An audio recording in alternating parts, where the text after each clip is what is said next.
from a food standpoint, what are some of the things that you're looking for, whether it's macronutrient composition or even just specific foods? What are some of like your top hitters in terms of like, these are the foods that you want to be prioritizing? Yeah, that's a great example. Great question, because the 30 grams of protein within 30 minutes of waking up, and then the other basically pro-metabolic daily habit of getting enough protein. I have a thermometabolic foods list, which is over 100 foods I've hand selected for maximum metabolism boosting qualities, meaning you're going to generate the most amount of ATP. And I actually have clients measure their basal body temperature at different times throughout the day. And we track it over time, and we see dramatic improvement. When obese people come to me, their waking body temperature is like 95. I want to see at least 97.6. This is like a walking corpse. Like when you have low energy, that's what it's like. So the very first page is super proteins. Super proteins are animal-based products that are the most nutrient-dense foods gram for gram. They have the most vitamins and minerals, which are driving metabolic function, right? So again, like, and that's the other piece about the 30 grams of protein within 30 minutes of waking up. We're telling the clock what to do, but also we know from studies that obviously intermittent fasting is like a big, hugely popular thing. Within 12 hours of fasting, your thyroid function is downregulated. Yeah. Now, when we have obese people who have been following low-calorie diets for a very long time, they're already not producing enough energy. The last thing we want to do is downregulate their metabolism. So if you've been asleep for 8 hours, 7, 8, 9 hours, it's a good idea to get up and eat preferably super proteins, which my favorite is pasture-raised eggs first thing in the morning. This is a super protein, loads of vitamins and minerals. It's going to ramp up the metabolic rate. The thermic effect of food is going to be really high. You're getting a lot of vitamins and minerals first thing in the morning.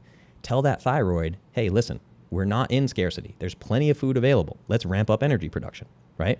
So we're trying to just remove toxins is the next piece of this. So page 1, super proteins, the most nutrient-dense foods gram for gram. Then the entire rest of that list is the most bioavailable foods, meaning your body can digest them the easiest. And we're removing, lectins, gluten, all these different like anti-nutrients, plant toxins, whatever you want to call them, that can disrupt metabolic function. And people freak out in the beginning. It's like, well, what about quinoa? Quinoa is not on your list. But I'm like, look, this is not a mistake. We're keeping it very, very simple.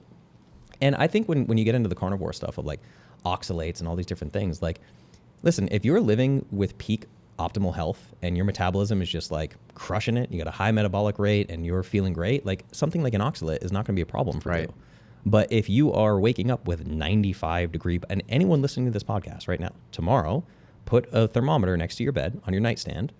When you open your eyes to wake up, don't sit up, don't get out of bed, don't go to the bathroom, just grab that thermometer, put it under your tongue, tell me what the reading is. If it's 95, you got stuff to work on. We have to increase metabolic rate. We have to get your body producing energy properly. And you can watch the craziness of this too with obese people. Sometimes they'll take their body temperature and they're like, oh, Justin, I was 97. That's not so bad, right? I'm like, all right. And then I have them eat breakfast and take their temperature 30 minutes after eating breakfast. And all of a sudden they get a reading of 95. Now, in a functioning human metabolism, when you just put a bunch of substrate in the system, 30 minutes later, your metabolic rate should be higher. Should go up, yeah. You're using that food to generate energy. This is where we're able to clearly see metabolic dysfunction and know that 97 temperature in the morning, you're running on stress hormones. Yeah. Your body is forcing itself out of bed. Most people are waking up with an alarm clock and they're trained, I have to get up, I have to get going no matter how I feel. Catecholamines, these stress hormones are spiking and we're getting an artificial reading. Yeah. Then we test them again after breakfast and they're like, oh, wow, it turns out like really 95. I'm like, all right, yeah, we got work to do. Right. So it's just, why would we not remove any and all potential metabolic disruptors and just hyperload vitamins and minerals? Why would we not do that? It doesn't make any sense not to. Yeah. All right, friends, thanks for tuning in to another episode of Radical Health Radio. We got a fresh new podcast for you every Wednesday. If you enjoyed the show, consider liking, subscribing, reviewing, and rating us on your podcast platform. It helps to spread this message of radical health. We'll see you next week.